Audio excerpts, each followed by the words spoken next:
पानी की जरूरत है क्या? क्या जरूरत? एक बूंद भी पानी की जरूरत नहीं है। आवश्यकता है उसे झकझोर कर जगाने भर की। एक बार जगा दीजिए, आग अपने आप बुझ जाएगी, है ना? सवाल सदा बहार प्रसन्न रहने का है। प्रसन्नता हमारे अंदर स्वाभाविक रूप से रहती है, पर हम खुद खिन्न, अप्रसन्न या दुखी होते हैं। थोड़ा विचार करें कि प्रसन्नता के लिए किसी निमित्त की जरूरत नहीं होती, पर अप्रसन्नता, खिन्नता या क्षोभ हमेशा किसी न किसी निमित्त के वजह से होती है। होता है कि नहीं? बोलो, है ना? तो बस मैं यही से सूत्र आज निकालता हूं कि अपने आप को प्रसन्न रखना है तो स्वभाव में रहने का अभ्यास करें। क्या है? स्वभाव में रहें। और स्वभाव में रहने के लिए क्या करें? प्रभाव से बचें। हम प्रभाव में आ जाते हैं तो स्वभाव खो जाता है, विभाव आ जाता है, और जहाँ विभाव आता है वहाँ फिर दुख आता है, वहाँ क्षोभ आता है, वहाँ अशांति आती है, वहाँ अप्रसन्नता आती है। अपने अंदर वो भाव भूमिका हम सबको जगाने की जरूरत है।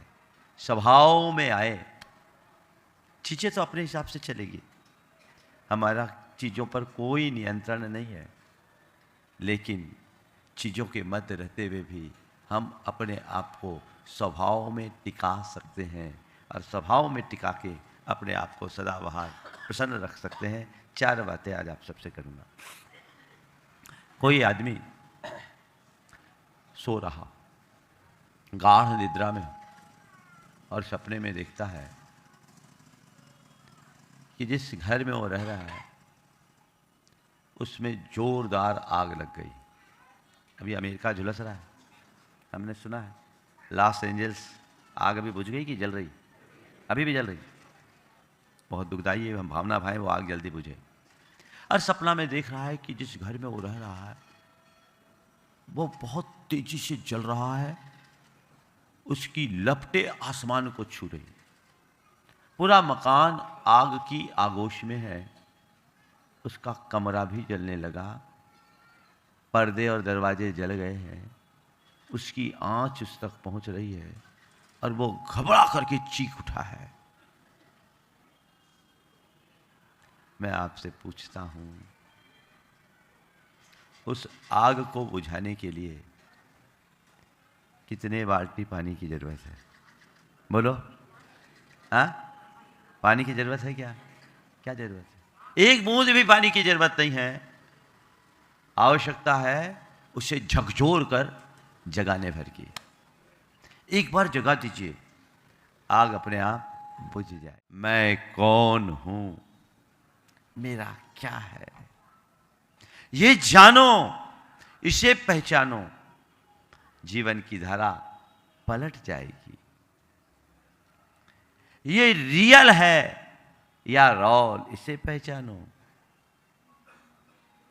अमीर हूं तो ये भी मेरा रोल है, गरीब हूं तो ये भी एक रोल है, रूपवान हूं तो ये भी रोल है, और कुरूप हूं तो ये भी रोल है, विद्वान हूं तो ये भी एक रोल है, और मूर्ख हूं तो ये भी एक रोल है, अच्छा हूं तो भी एक रोल है, बुरा हूं तो भी एक रोल है, ख्याति है तो ये भी एक रोल है, बदनामी है तो भी एक रोल है। मैं जो हूं सो हूं, न मैं राजा हूं, न रंक हूं, न अमीर हूं, न गरीब हूं, न रूपवान हूं, न कुरूप हूं, न पंडित हूं, न मूर्ख हूं, न अच्छा हूं, न बुरा हूं, न प्रमत्त हूं, न अप्रमत्त हूं। मैं जो हूं सो हूं। बोलो, ये बात जिसके अंतरंग में बैठती है वो कभी दुखी हो सकेगा? बोलो। हाँ? और जो मैंने अभी बताया ये बात सच है कि झूठी? बोलो। सच है ना? तो इस सच को स्वीकार करने में हिचक क्यों? इसे खेल समझिए। क्या? इस संसार को एक खेल के रूप में देखिए। खेल के रूप में क्या?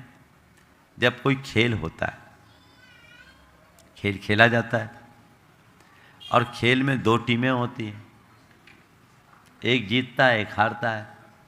कभी जीतने वाला हार जाता है, कभी हारने वाला जीत जाता है, एक क्रम चलता है ना। तो जब कोई खिलाड़ी होता है, खेल खेलता है, कोशिश करता है कि मैं जीतूं और अपना सर्वस्व लगा देता है, लेकिन जीतने के बाद कई बार ऐसा होता है कि सारी शक्ति लगाने के बाद भी जीतने की जगह हार मिलती है, तो क्या करता है? सुसाइड करता है, रोना रोता है। हाँ? क्या करता है? भैया ठीक है, ये खेल है, कभी जीत कभी हार। दर्शक भले माथा फोड़ी कर लेते हैं, वहां खिलाड़ी का विकेट आउट होता है, इसका दिमाग टूटता है, पता है ना। कई बार तो लोग टीवी फोड़ देते हैं, है ना। ये माथा फोड़ी क्यों? वो तो अपने पेवेलियन में आके आनंद से बैठ रहा है और जीतने वाली हारने वाली टीमें एक साथ पार्टी मना रही, तुम क्या कर रहे हो? है ना। हाँ? खेल है और खेल को खेलने का आनंद लो। और एक बात बताऊं, खेल का आनंद कब है? जब कभी जीत कभी हार हो, तब ना। दोनों टीमें जीत जाए तो खेल का मजा है क्या? टाई हो जाए मैच तो खेल का मजा होता है क्या? अरे महाराज, मजा ही तब है जब जीत के साथ हार भी हो। तो संत कहते हैं बस जीवन का मजा भी तभी है जब जीत के साथ हार को भी स्वीकार करो। लेकिन जिसे जीवन की वास्तविकता का बोध होता है वह कभी घबराता नहीं। बस हमें अपनी भूमिका निभानी है, कर्तव्य के भाव से जीना है, कर्तृत्व की बुद्धि से मुक्त होना है। कर्तृत्व और भक्तित्व और स्वामित्व, ये तीन ऐसी भावनाएं हैं जो हमें अहंकारी बनाती है, जिससे हमारे अंदर अप्रसन्नता आती है। इस सब से अपने आप को मुक्त करके यदि हम कर्तव्य के भाव से अपना काम करते हैं, हमारा जीवन सफलीभूत होता है।